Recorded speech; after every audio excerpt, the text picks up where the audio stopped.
Tu vois? Donc, celui qui a étudié usul al-fiqh et tout, c'est lui qui pourra venir défendre la législation par rapport à ça, défendre, n'est-ce pas, les gens de la sunna par rapport à ça. Donc, c'est vraiment une science qui est très, très, très importante. Malheureusement, beaucoup de gens négligent ça. Et voilà comment ils se retrouvent dans le taqlid. Aujourd'hui, tu vas voir les étudiants, il va lire le livre d'un savant, il traduit. Le savant, parfois, peut se tromper, parce que le savant n'est pas infaillible. Mais lui, il ne voit pas ça, en fait. Parce qu'il n'y a pas les usul. Lui, laisse-moi entrer, le savant dit... Quand tu étudies, c'est pas seulement pour venir lire et traduire. Tu vas pas étudier, tu viens seulement... Quelle est la faïda? Pourquoi tu étudies alors? Si c'est seulement pour venir lire et traduire. Tu as étudié, donc c'est juste pour apprendre la langue arabe et puis venir lire au jeu. Non. Tu étudies, quand on enseigne usul al-fiqh, on t'enseigne le hadith, le hadith. C'est pour que tu arrives aussi à faire le tarjih.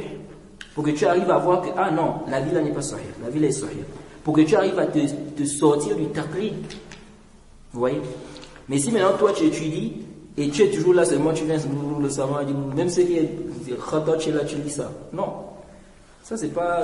Et beaucoup de gens ont été éduqués comme ça là. Ils ont été éduqués comme ça, au point où ils pensent que c'est ça même, c'est ça le manhaj, c'est ça... Un étudiant qui vient dire que non, ce que le cheikh a dit ici, ça ne tient pas. Pour lui, c'est choquant. Comment il peut dire ça? Il s'est trompé ici. Je me rappelle quand j'enseignais des frères, à l'époque ici, on faisait les... Comment on appelle ça? C'était Boulour al-Maram. Parfois, on lisait. Parfois, je disais aux frères que oui, bon, ça c'est la vie du cheikh. Mais moi qui vous enseigne, moi je ne suis pas de cet avis. Moi je suis de l'avis de tel savant. Mais je disais non, ce que le cheikh a dit, ça ne tient pas. Les frères me regardaient, en fait, on dirait que, je ne sais pas moi, il y avait des oiseaux en fait sur leur tête. En fait, moi je ne comprenais pas en fait. J'ai dit, mais ils me regardent pour ça, pourquoi en fait? C'est après que les frères m'ont expliqué. C'était les frères en fait de France. On a toujours été éduqués que l'étudiant, il ne peut pas contredire le cheikh en fait. Il lit ce que le cheikh a dit, c'est tout. Le cheikh a dit ça. Donc quand toi tu viens contredire le cheikh, c'est choquant. Puis je contredire le cheikh en suivant la position de l'autre savant aussi. C'est ça en fait. C'est pas mon ijtihad à moi que je viens, j'invente. Je contredis le cheikh en suivant d'autres savants qui ont dit le contraire. Vous voyez. Donc, ça c'est parmi les points qui sont importants. L'étudiant en sciences, quand tu étudies la science, ce n'est pas seulement pour venir lire et traduire. Non. C'est pour comprendre, bien comprendre. Comme on va voir, le cheikh va même parler de ça, je crois ici, que usul al-fiqh aussi, parmi les fawaïd, c'est pour que tu comprennes bien la religion.